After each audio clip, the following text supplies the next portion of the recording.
JEPs.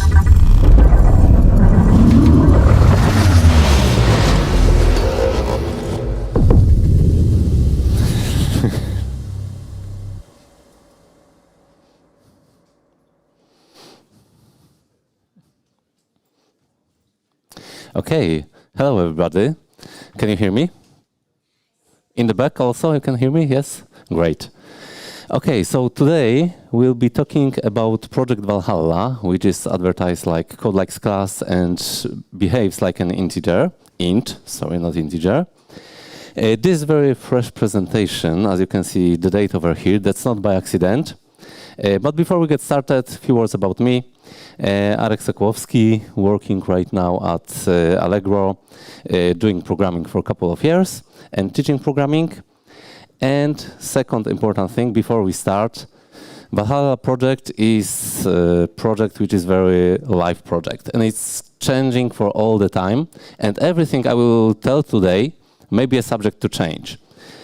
And to be honest, it is so a subject to change. See when the JEP 401 was updated.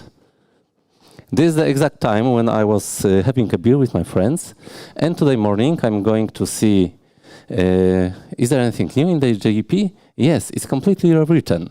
So the whole presentation that I prepared for today is obsolete.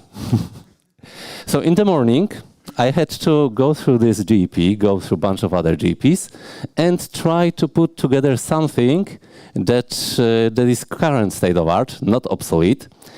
And we will see the results. This proposal is not, even within JEPs, it's not, it's still not ready, yes? It's still not consistent. So we'll be talking about bleeding edge of Java creation right now. Okay, so let's start. Valhalla project. Anyone knows what Valhalla is?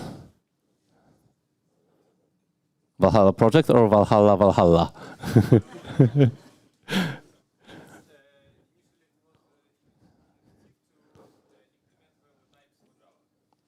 That's right. And still it is.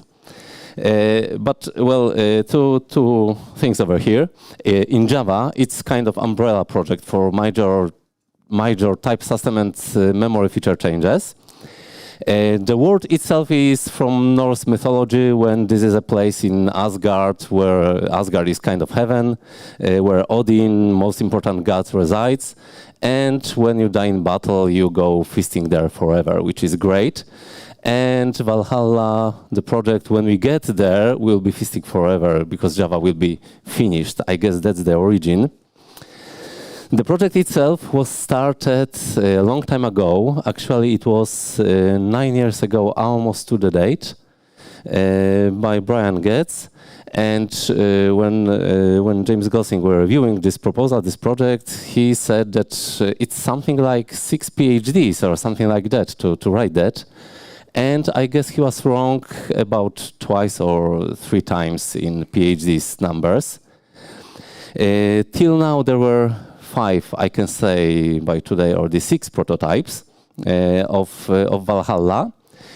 And nothing new is coming in Java 21. So no, well, looking at the JEPs, how they changed, no chance to get into Java 21. Okay, let's get into it. What it is for? What are the goals of the Valhalla project? We can look at this from 3 perspectives. First, the goal is to decrease the memory and time footprint of the objects. Memory, because object is quite verbose in terms of occupying a space in the heap.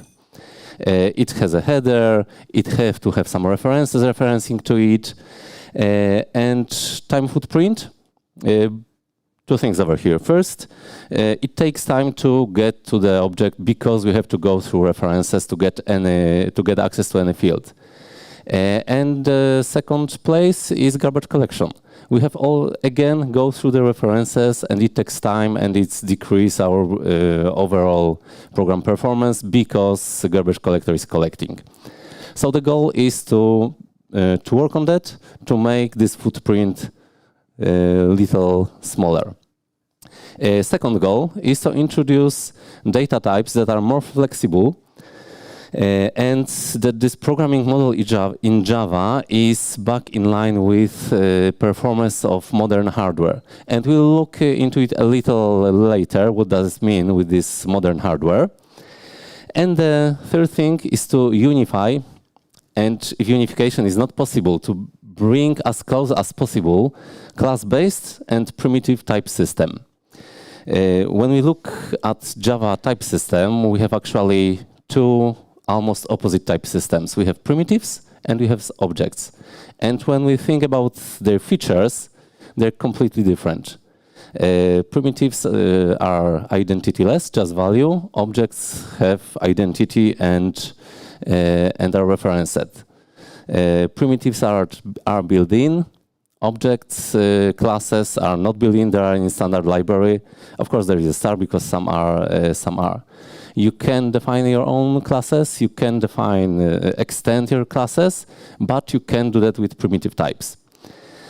Primitive types cannot be referenced. Objects can. So two completely opposite systems. And let's look how the memory looks like in Java. We have stack or stacks. For simplification, we have one stack over here, and we have a heap. And heap is a really good word for that. In Polish, it's sterta. Yes, it's also a very good word. Everything is put together in non-ordered way.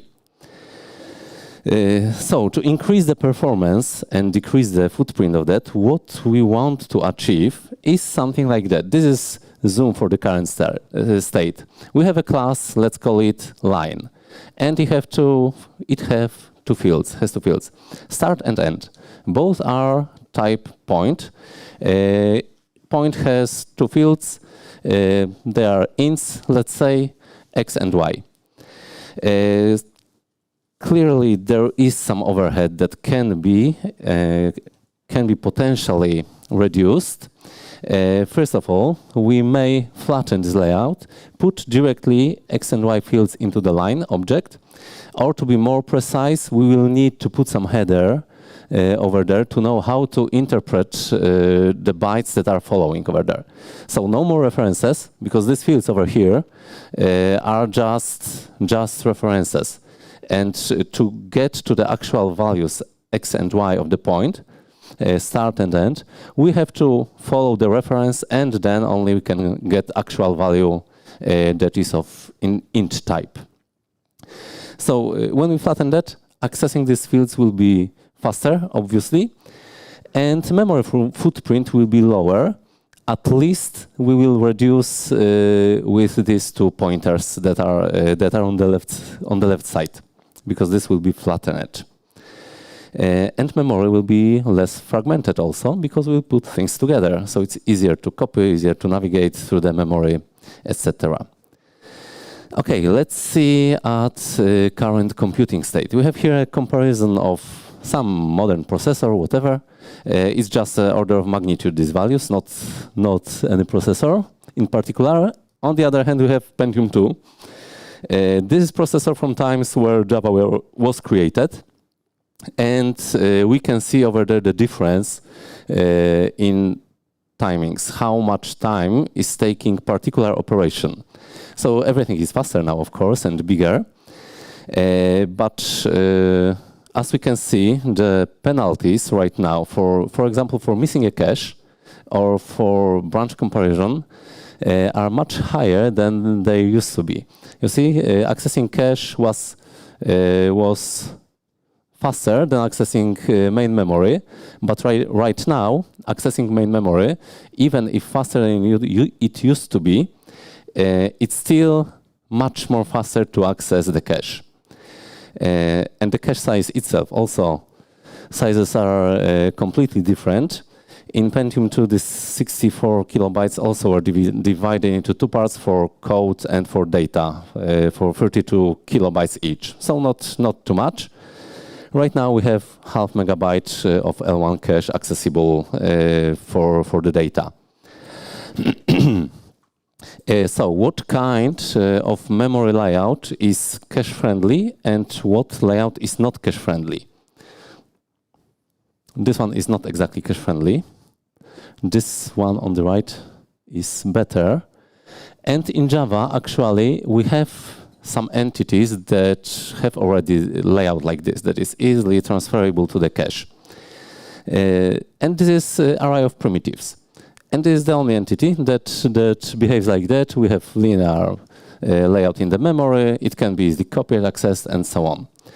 Everything else, the heap that we were looking at before, and for example, when we have an array of more complex objects, it's heap-based mess. So pointers, pointers, pointers, and you have to follow the pointers, and this mess may be in different addresses. It does not have to be linear, and copying it to the cache may not happen in a way that is effective for the processor. What we want to do with this particular array, again, this is flattening of array. We just put the header that there will be a point type, and we just go directly to the memory writing linearly. So again, this is flattened and more dense layout that saves both time in accessing, memory in allocation, and is processor friendly to be used in caches. Okay, next one, this between primitive types and reference types. Actually, each of these two types of types have some value sets. So what we can actually assign to this particular type of type. In case of primitive types, this is very simple. We have just a value. In one is always one, A is always A. We can copy that, we can move around in the memory. It's just the value. And when we put another one, we cannot distinguish that this one is something else than the other one. It's just the value. When it comes to reference types, it's completely different. Reference types have their identity. That means they're allocated somewhere in the memory, and we can use the address of this object to get to the object. So we always know what the object is, that this is this particular object. And the value set for the primitive types are just values, but actual value set for objects, for reference types, is not the value of the fields that they are there, because they are somewhere on a heap. It's the address of this object. So this address, the reference or pointer, yeah, it's more pointer, is something that the reference type takes as its value. And this reference may be a subject to be copied, moved around in the memory, etc. And reference types have one additional extra value, our beloved null. So it can indicate, we know all what it indicates, okay. It's important over there. We'll get to this. What to do with this null. Object's identity and having references to the object, etc., is costly. Footprint, access time, etc. But it has some advantages. The state of the object, well, actually, it introduces the state of the object. So it can be mutated. We can change the state of the object, which allows us to keep something in the object and modify it as the same object. That's not possible with the values. We cannot change the value. It becomes just a different value. When object has an identity, we can perform some other operations that Java is relying on heavily. For example, synchronization. We do synchronize on the object, and it has a lot to do with memory, with threads, so on and so on. We can also, there are identity hashcodes, weights, all other things that Java uses identity to perform.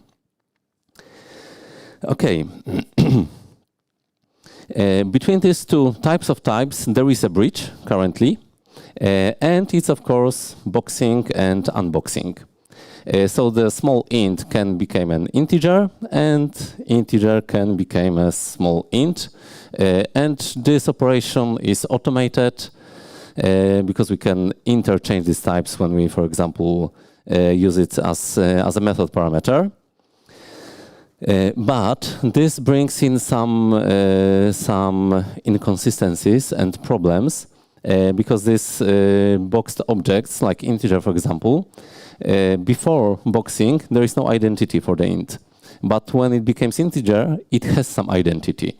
But this identity is purely accidental. We have no idea what kind of object it is. Is it newly created one or taken from some pool? With integers, there is a range of integers that is cached in the memory. So between 100 and minus 100 or something like that, and there is a cache. And when we box a small int, a primitive int value into an object, and it's in this value range, we always have the same reference to the same object. When the value is higher, like 1000, 2000, and so on, we are creating actually a new object with new identity.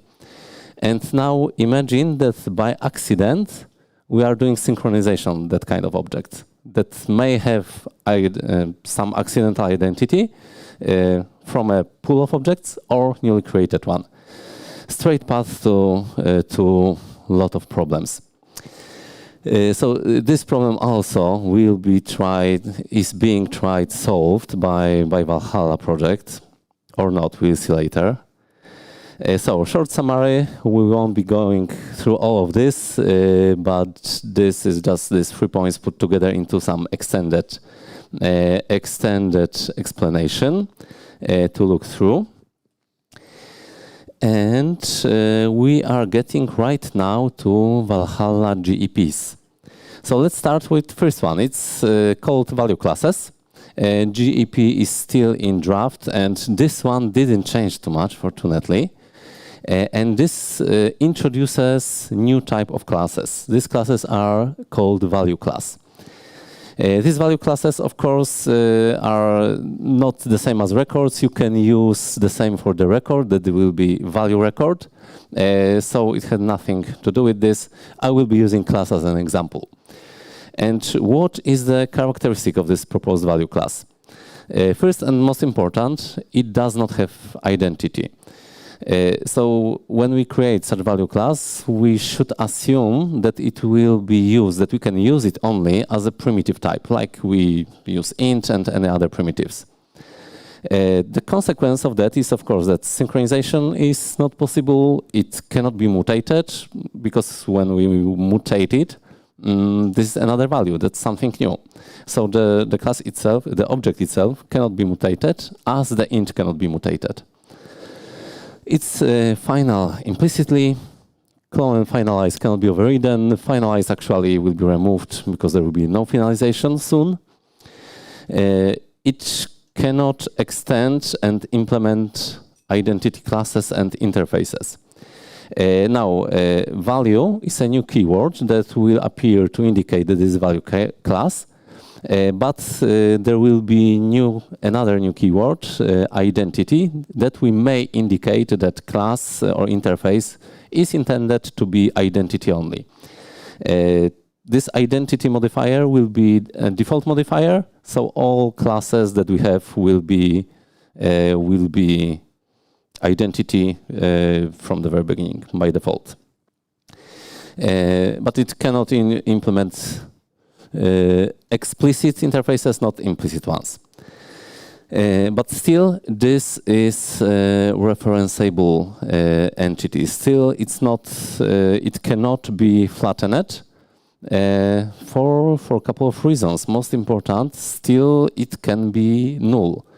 Still, when we have a field of this type, it still can be a null. So the only thing that actually changes is that we cannot assume anything about identity of this class. It has no identity, it's just a value. Think int, simply, but with reference. Okay, moving forward. Value classes, these are identity-sensitive operations. And we are moving now to the concept of primitive classes that used to be defined in JEP 401. And yeah, we could go through this, and I plan to go through this, but unfortunately this is not valid anymore. Everything that is here was removed from JEP, and there is nothing like primitive class right now. So all the properties that are over here, they not exist. Yeah, modifiers. There were supposed to be third modifier, primitive, but does not exist. Automated references. Yeah, quite complex system of building automated references to value objects and value projections for reference types and so on. Pretty nice solution, quite complex, brings in a lot of complexities, but was coherent and cohesive, and it was really well designed, but not valid anymore. Does not exist. Does not exist anymore. Does not exist anymore. Reference value projections. Yes, that was a great mechanism, but let's forget it. And why we need reference projections? We don't have them. We have some other solutions. JVM implications? No more these implications for JVM. So this everything that was prepared for this presentation, yes, not valid anymore. So for the future, this presentation will look completely different than this one. So, as we've seen over here, user-defined primitives, JEP 401, it changed the name into JEP 401 flattened heap layout for value objects. And it's something completely else, different proposal to how to flatten the memory in other way than bringing in primitive objects, just with value objects. So this proposal will be simpler than the one I was supposed to talk about today, and it's better. And this presentation will be shorter because there will be less things to talk about and less things to learn for programmers. So that's good. So what was stopping us with value classes from putting them into an object as a value, from flattening? Two things. First one is, of course, nullability. When we can have null, when we have something like that, yeah, then obviously we cannot flatten because there can be a null. There is still reference type. We have to remember that. The point assumes still is a value class, like it was a couple of slides ago, but it cannot be flattened right now because still takes a reference. And the other one is atomicity.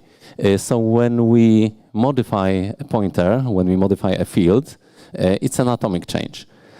And we cannot keep this atomicity when we put whole complex object that has multiple fields. When we inline it, we simply cannot change it atomically, in atomic way. It's much more complex, and we have to handle somehow that. So what is the current proposal? How this feature of flattening will be introduced? Okay, so the change in code is very small. You see the animation? Anyone uses Kotlin over here? Yeah. So you recognize something over here, yeah? So what this small change in animation may mean?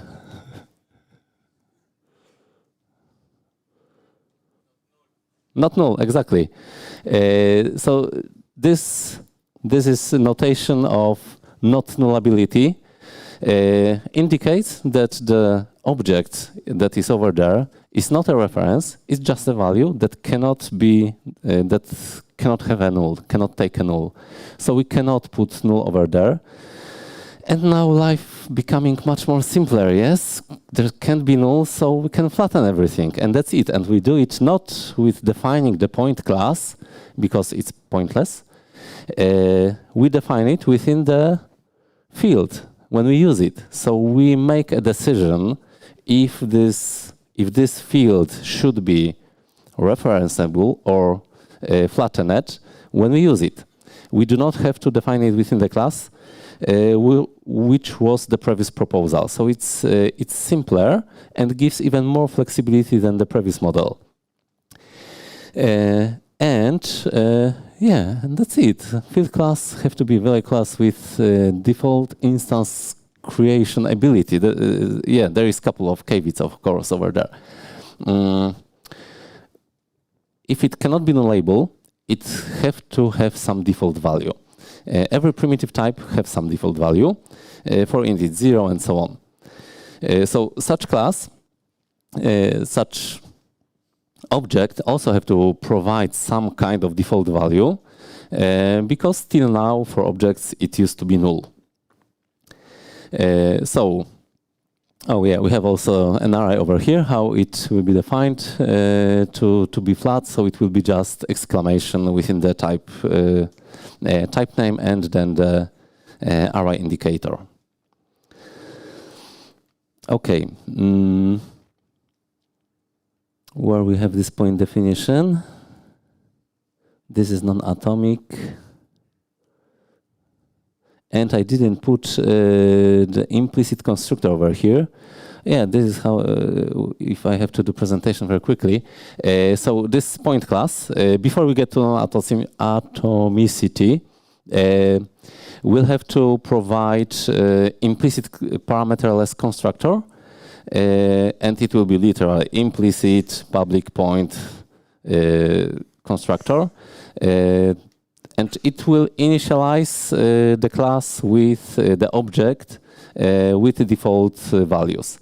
If there will be a tree of objects, it will be defined with additional default values in the same way up to the bottom where we have primitives at some point. Additionally, when we have class that we can reference like that, we have to take care about providing, not providing circular dependencies. Right now, it's simple. We just do not denote fields of the type point with exclamation. With primitive classes, previous proposal, it was, of course, important not to put the same type into the type as a field. Imagine, for example, tree with nodes. Node has a pointer to child nodes, and if it were flattened, then we have infinite structure. Over here, and we had to look at this when designing a class, when coding a class, that this is a node and cannot have a nodes, so we have to take care of this when we're defining. Right now, when we just use exclamation to indicate is this value or reference, we can use that construction. Just keep in mind that we can't use that we cannot flatten objects of the same type as a fields, but we can still reference them. Again, makes it easier in this proposal. Now, getting to the non-atomicity. In Java, we have non-atomic updates for primitives, and this is for longs and doubles. As long as these are not volatile or not in synchronized section, they can be updated non-atomically. That means single thread can see some interim state. By default, primitive classes will be atomic. So the update of the fields may take some time, but the thread won't see any interim state.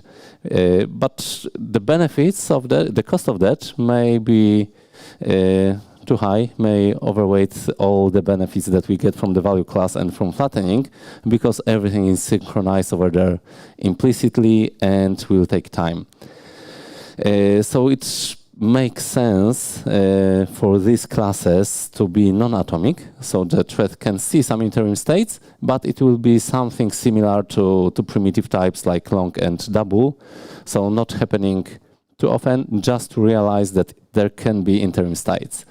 And if the class can handle that, the program can handle that, we just put implements non-atomic. There is a marker interface for that, that this class won't be updated atomically. Now this interface, I think it will be a subject to change. I can propose it actually. I will propose to change it because this is an abstraction that is purely within a language, and it's extracted to the standard library, which is not good for the language, because when we compile that, there are two additional flags, ACC value and ACC non-atomic, to indicate these properties of the class, and indicator that this value class comes from the language feature, from not primitive. It's supposed to be. It's supposed to be value, yeah, not primitive value, of course. So from the value keyword, ACC value is flag is set from the value keyword, but non-atomic flag is derived from non-atomic interface implementation. It should be rather a keyword or something like that to keep it consistent within the language. Okay, going forward. JVM implications, yes. These two additional flags and two new bytecodes. Again, with field was already there, and acconst init used to be called default value. First one provides new instance with default values. The other creates a copy with single field modified. So if we create new instance, it's acconst init, but we can use JVM can use a with field just to create a copy. Okay. So we have this value of classes and pointers, all this memory flattened, and what are implications of that for garbage collector, for example? When garbage collector starts to collect the objects, actually mark the objects, it makes it life just easier, because it does not have to go in any way into objects that are values, as it's doing with ints right now, with primitive fields. They are just part of the object. The same will happen for the objects that are value objects without reference as flattened objects, the ones with exclamation. So garbage collectors will benefit from that. What we have to realize when we will be creating our value classes is that they have no identity. So we just need to be aware that and use that when appropriate, for example, for data classes. Okay, moving forward, there is another JEP about primitive types boxing, dealing with integer, character, and some friends. So the goal of this JEP is to make these wrapper classes value classes. And it perfectly makes sense, because these classes have no point in having identity. But unfortunately, this breaks binary backward compatibility, because it's right now it's perfectly fine to do synchronization on integer or on character. It won't be anymore. So a lot of code will become not executable, and sometimes the behavior it will be executable, but even worse, the behavior will change. So we may see some side effects of this change.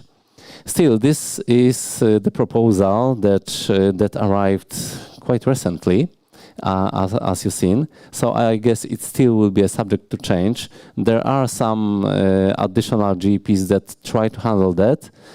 For example, making constructors access for these classes like integer and character closed, so they will be private, and you won't be able to use a constructor.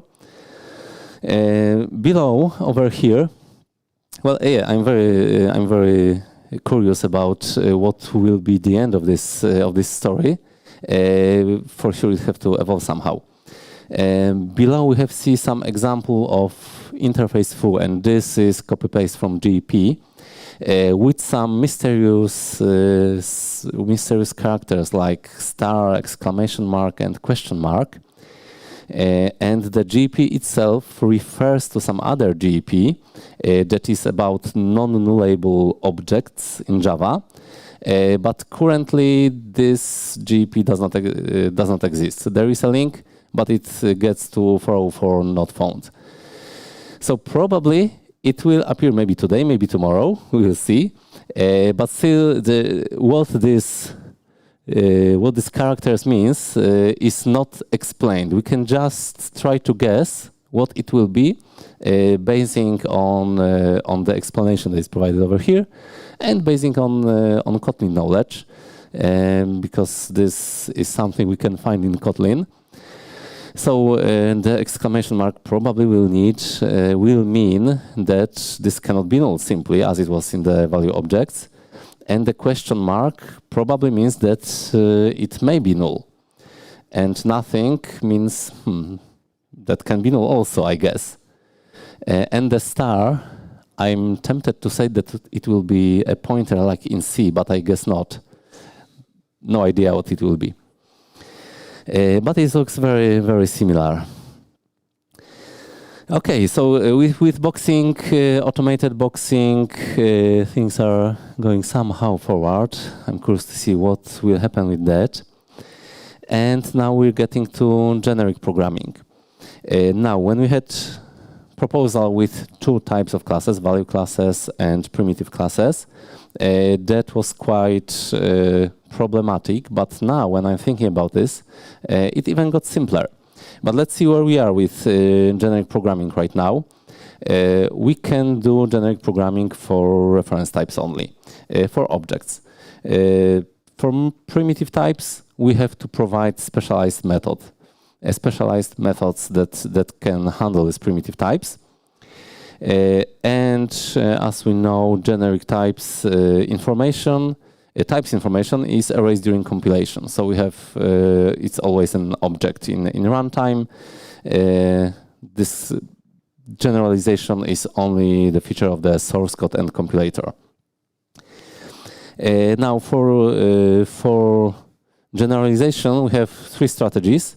First, it's manual specialization per type, subtype polymorphism, and parametric polymorphism.